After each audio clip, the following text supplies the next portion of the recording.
आज की हमारी कहानी में एक लड़की जो कि एक फेमस एक्ट्रेस है, उसकी किसी वजह से मौत हो जाती है और मौत के बाद उसे हॉस्पिटल के अंदर एक फ्रीजर रूम में रखा जाता है। लेकिन हॉस्पिटल में काम करने वाला एक वार्ड बॉय और उसके साथ के कुछ दोस्त उसके साथ फिजिकल रिलेशन बनाने की सोचते हैं।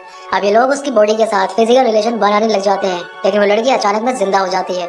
अब वो लड़की इनके साथ क्या करने वाली है, ये जानने के लिए वीडियो के एंड तक बने रहना। तो दोस्तों चलिए स्टार्ट करते हैं मूवी का एक्सप्लेनेशन। मूवी जब स्टार्ट होती है तो मूवी की स्टार्टिंग में हमें एक लड़की की बॉडी को दिखाया जाता है। इस लड़की का नाम एना फ्लिक्स होता है, जो कि एक फेमस एक्ट्रेस है।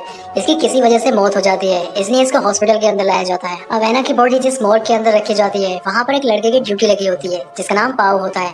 पाओ से उसके दो दोस्त मिलने के लिए आते हैं, जिसमें एक का नाम इवान और दूसरे का जावी होता है।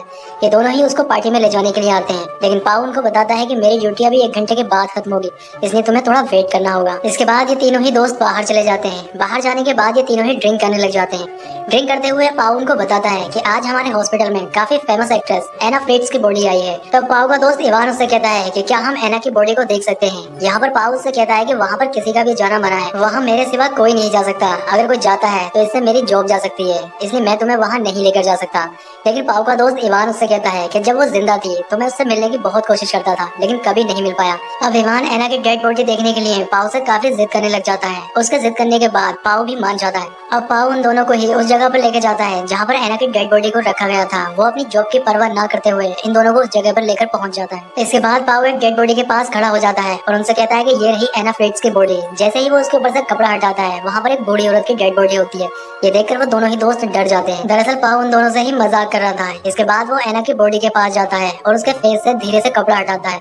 जब वो दोनों देखते हैं तो वो देखकर हैरान हो जाते हैं, क्योंकि एना वाकई में काफी खूबसूरत थी। एना की खूबसूरती देखकर इवान की नीयत खराब हो जाती है। वो उसकी बॉडी से कपड़ा और नीचे खिसका देता है। इसके बाद वो एना की बॉडी को टच करने लग जाता है। इवान का एना की बॉडी को टच करते हुए देख उसके दोनों ही दोस्तों को थोड़ा अजीब लगता है। इसके बाद इवान जावी से कहता है कि तुम्हें भी एना का शरीर टच करके देखना चाहिए। तब जावी भी एना के शरीर को टच करने लग जाता है, लेकिन उसको ये सब अच्छा नहीं लग रहा था और वो अपना हाथ हटा लेता है। लेकिन इवान की एना के शरीर को देखकर नीयत खराब हो चुकी थी और वो उसके साथ अब फिजिकल होना चाहता था, और वो ये सब बात अपने दोनों दोस्तों को बताता है। तब जावी को ये सुनकर थोड़ा अजीब लगता है। वो उससे कहता है कि किसी की डेड बॉडी के साथ ये सब करना ठीक नहीं है। तब पाओ उससे कहता है कि मैंने भी एक डेड बॉडी के साथ ऐसा ही किया था, इसमें कुछ गलत नहीं है, किसी को कुछ पता नहीं चलेगा। अब क्योंकि जावी उनका दोस्त था और उनकी बात मानना उसकी एक मजबूरी थी, जबकि जावी का ये सब करने के लिए दिल नहीं मान रहा था। अब ये तीनों ही दोस्त मिलकर साथ में ड्रग्स लेते हैं, जिससे अपने काम को आसानी से अंजाम दे सके। इसके बाद पाओ और जावी रूम के बाहर चले जाते हैं। इवान एना के साथ रूम में ही रह जाता है। थोड़ी देर के बाद इवान अपना काम खत्म करके बाहर आ जाता है। इसके बाद पाओ रूम के अंदर जाता है। अब पाओ भी एना के साथ वो सब कर रहा था जो इवान ने उसके साथ किया था, और तभी एना जिंदा हो जाती है। वो अपने पूरे होश में आ जाती है। पाओ जो उसके साथ कर रहा था उसे सब महसूस हो रहा था, लेकिन वो अपने काम में इतना खो जाता है कि उसे पता ही नहीं चलता है कि एना जिंदा हो चुकी है। लेकिन जब वो देखता है कि एना जिंदा हो चुकी है तो वो देखकर डर जाता है। ये सब देखकर पाओ इतना डर जाता है कि वो चिल्लाने लगता है। उसके चिल्लाने की आवाज बाहर जाती है, जिससे उसके दोनों ही दोस्त अंदर आ जाते हैं। तब पाओ उनको बताता है कि एना फिर से जिंदा हो गई है। इवान जब एना को जिंदा देखता है तो वो भी डर जाता है, और वो एक बात और सोचता है कि हमने जो भी इसके साथ किया है वो सब इसको पता चल चुका है। अब ये बाहर जाकर पुलिस को भी बता देगी, इसलिए इवान एना को फिर से मारने के लिए कहता है। लेकिन जावी एना की मदद करने के बारे में सोचता है। वो एना को पानी पिलाता है और उसके शरीर पर कपड़ा ढक देता है। जावी इवान की इस बात से बिल्कुल भी सहमत नहीं था कि एना को फिर से मारा जाए। वो इवान से झगड़ा करता है। वो उससे कहता है कि तुमने जो एना के साथ किया इसकी सजा तुम्हें जरूर मिलनी चाहिए। इस बात को लेकर इन दोनों ही दोस्तों में झगड़ा होने लग जाता है, और ये झगड़ा इतना ज्यादा बढ़ जाता है कि इवान जावी को बुरी तरह से पीटने लगता है। अब पाओ आकर उनको बचा लेता है, लेकिन जावी के सिर में चोट लग जाने की वजह से वो बेहोश हो जाता है और उसके सिर से काफी ज्यादा ब्लड भी निकलता है। अब ये दोनों ही दोस्त उसको फर्स्ट एड देने का सोचते हैं, इसलिए ये उसको वहाँ से उठाकर ले जाने लग जाते हैं। अब ये एना और अपने दोस्त को एक दूसरे रूम में ले जाते हैं। जावी को दूसरे कमरे में ले जाते वक्त पाउल के कपड़ों पे खून लग जाता है, इसलिए उसे अपने कपड़े चेंज करने पड़ते हैं। तभी वहाँ पर पाउल का स्टाफ मेंबर आ जाता है। उसे देखकर एना चिल्लाने की कोशिश करती है, लेकिन वो बोल नहीं पा रही थी, क्योंकि एना के अंदर इतनी भी जान नहीं थी कि वो कोई इशारा उसे कर पाती। वो अपने हाथ हिलाने की कोशिश करती है, लेकिन अपने हाथों को भी नहीं हिला पाती है। अब पाउल अपने स्टाफ मेंबर को बातों में उलझा लेता है, जिससे उसको पता न चल जाए कि एना फिर से जिंदा हो गई है। थोड़ी देर के बाद पाउल अपने स्टाफ मेंबर के साथ बाहर चला जाता है। दूसरी ओर इवान जो कि जावी के साथ था, जब वो जावी को चेक करता है तो पता चलता है कि जावी सांस नहीं ले पा रहा था, यानी कि वो मर चुका है। थोड़ी देर के बाद पाओ भी रूम के अंदर आ जाता है। जब पाओ को ये पता चलता है कि जावी मर चुका है तो उसे काफी बुरा लगता है। वो रोने लग जाता है, क्योंकि उनकी एक गलती की वजह से उन्होंने अपने दोस्त को खो दिया है। यहाँ पर इवान पाओ को समझाने लगता है। वो उससे कहता है कि ये सब जो हुआ इसमें हमारी कोई गलती नहीं है, ये सिर्फ एक एक्सीडेंट था। अब क्योंकि एना भी उनकी ये सारी बातें सुन रही थी, तब एना उनसे कहती है कि तुमने जो भी अपने दोस्त के साथ किया किया है या तुमने जो भी मेरे साथ किया है, ये सब मैं पुलिस को बता दूंगी, तुम्हें पुलिस छोड़ेगी नहीं। इसके बाद इवान पाओ को लेकर बाहर आता है। वो उससे कहता है कि पुलिस को अगर इस बारे में पता चल गया तो हमारी जिंदगी बर्बाद हो जाएगी और हम ऐसा कभी नहीं होने देंगे। इसके बाद इवान एक प्लान बनाता है। वो पाओ से कहता है कि सबसे पहले हमें जावी की बॉडी को ठिकाने लगाना होगा, क्योंकि अगर बॉडी पुलिस के हाथ लग गई तो हम पकड़े जाएंगे। और हमें ऐना को भी मारना होगा, क्योंकि अगर ऐना जिंदा रही तो उसकी वजह से भी हम फंस जाएंगे। अंदर ऐना अपने आप को बेड से नीचे गिराने की कोशिश करती है और वो अपने आप को नीचे गिरा लेती है। इसके बाद वो जावी की जेब से मोबाइल निकालकर किसी को कॉल करने की कोशिश करती है, लेकिन तभी इवान और पाओ वहाँ पर आ जाते हैं और उसके हाथ से फोन छीन लेते हैं। इसके बाद इवान मोबाइल की कॉल हिस्ट्री चेक करता है। तब उसे पता चलता है कि ऐना ने किसी को कॉल तो लगाई है, लेकिन उसकी बात नहीं हो पाई है। इसके बाद इवान और पाओ ऐना को किसी दूसरे रूम में ले जाने लगते हैं। तब उस मोबाइल पर किसी की कॉल आती है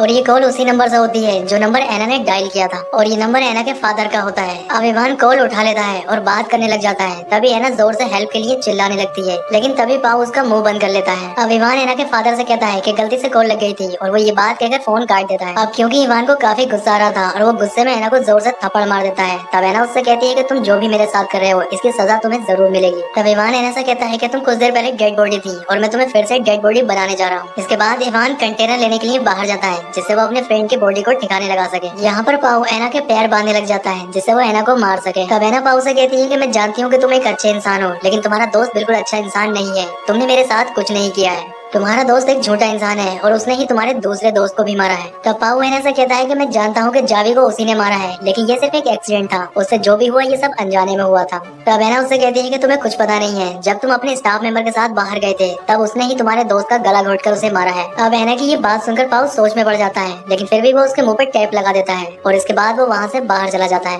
पाओ के बाहर जाने पर ऐना अपने आप को खोलने में कामयाब हो जाती है और रूम के अंदर से खिसकती हुई वो बाहर आ जाती है। जब इवान वहाँ पर पहुँचता है तो ऐना वहाँ नहीं होती है। अब वो ये बात जाकर पाओ को बताता है। ये दोनों ही ऐना को ढूंढने लग जाते हैं। आगे हमें दिखाया जाता है ऐना खिसकती हुई लिफ्ट के पास पहुंच जाती है। अब वो लिफ्ट का दरवाजा बंद कर ही रही होती है, तभी इवान वहां पहुंच जाता है और वो फिर से ऐना को वापस ले आता है। आगे हम देखते हैं कि पाओ इवान से कहता है कि तुमने ही जावी को मारा है। तब इवान उससे कहता है कि हाँ मैंने ही जावी को मारा है, लेकिन वो सिर्फ एक एक्सीडेंट था। तब पाओ उससे कहता है कि वो एक एक्सीडेंट नहीं था, बल्कि तुमने जावी को गला घोट कर मारा है। ये बात मुझे पता चल चुकी है। अब इवान पाओ पे गुस्सा करता है। वो उससे कहता है कि तुम्हें ये सब ऐना ने बताया है, वो ये सब झूठ बोल रही है, तुम्हें ऐना की बात पर यकीन नहीं करना चाहिए। इसके बाद इवान ऐना को मारने का प्लान बनाता है। वो एक कपड़ा लाता है और उसको पाओ के हाथ में दे देता है। वो उससे कहता है कि तुम ये कपड़ा लगाकर ऐना की सांसें रोक दो, लेकिन पाओ वो कपड़ा वापस इवान को दे देता है। वो उससे कहता है कि तुमने ही जावी को मारा है, इसलिए तुम ही अब ऐना को मारोगे। लेकिन इवान गुस्से में पाओ के हाथ में कपड़ा देकर ऐना का दम घोटने लग जाता है, जिससे थोड़ी देर के बाद ऐना फिर से मर जाती है। आगे सीन में हमें दिखाया जाता है इवान अपने दोस्त की बॉडी कंटेनर में डालकर बाहर ठिकाने लगाने के लिए चला जाता है। दूसरी ओर पाओ ऐना की बॉडी को साफ करके उसके ऊपर कपड़ा ढक देता है और वहाँ से जाने लगता है। लेकिन जाने से पहले वो फिर से एक बार ऐना के चेहरे से कपड़ा हटाता है। तब हम देखते हैं कि ऐना जिंदा होती है। दरअसल ये ऐना और पाओ दोनों का ही प्लान होता है, क्योंकि ऐना पाओ से जब ये कह रही होती है कि तुमने मेरे साथ कुछ नहीं किया है, तब पाओ को ऐसा लगता है कि ऐना शायद अगर जिंदा भी रही तो वो उसे नहीं फंसाएगी। तब वो उसके साथ मिलकर ये प्लान बनाता है। जिस समय पाओ ऐना के मुंह पर कपड़ा रखकर उसका दम घोटने की कोशिश कर रहा होता है, उस समय ऐना मरने की सिर्फ एक्टिंग करती है। आगे सीन में हमें दिखाया जाता है कि इवान अपने दोस्त की बॉडी को ठिकाने लगाकर वहाँ आ जाता है।